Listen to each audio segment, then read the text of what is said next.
નમસ્કાર, CB24 news સાથે હું રેશમા આપનું સ્વાગત કરું છું. વડોદરા મનપા દ્વારા આંતરરાષ્ટ્રીય ક્રિકેટર અને TMC યુસુફ પઠાણને જમીન ફાળવણી વિવાદમાં હાઈકોર્ટે વધુ 4 અઠવાડિયાનો સમય આપ્યો છે.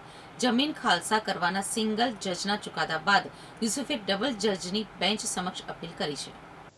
અપીલમાં આજે યુસુફ દ્વારા સિવિલ એપ્લિકેશન દાખલ કરી સમય માંગવામાં આવ્યો હતો, જેમાં યુસુફે કહ્યું આંતરરાષ્ટ્રીય ક્રિકેટરોને જમીન ફાળવણીની સરકારની પોલિસી તેઓ કોર્ટ સમક્ષ મૂકવા માંગે છે, જે માટે સમયની જરૂર છે.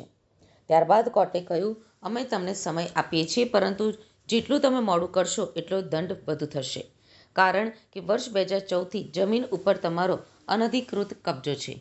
ઉલ્લેખનીય છે કે વીએમસી દ્વારા યુસુફને જમીન ફાળવવાના પ્રસ્તાવને રાજ્ય સરકારે રદ કર્યો હતો. 2014થી 2026 સુધી જમીન યુસુફના કબજામાં છે.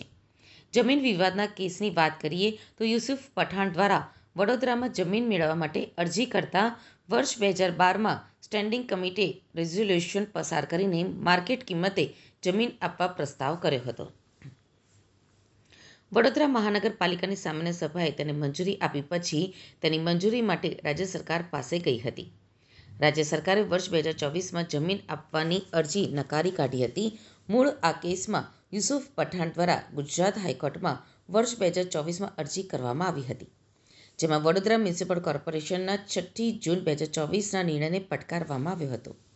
આ આદેશમાં વીએમસી અરજદારને તેમની તરફેણમાં જાહેર હરાજી વિના 99 વર્ષના લીઝ ઉપર પ્લોટ ફાળવવાનો પ્રસ્તાવ નકાર્યો હતો અને પ્લોટ પરનું દબાણ તાત્કાલિક દૂર કરવા સૂચના આપી હતી. તદુપરાંત રાજ્ય સરકારના 9મી જૂન 2014ના આદેશને પણ પડકારવામાં આવ્યો હતો, જેમાં અરજદારને પ્લોટ ન ફાળવવાનો નિર્ણય લેવાયો હતો.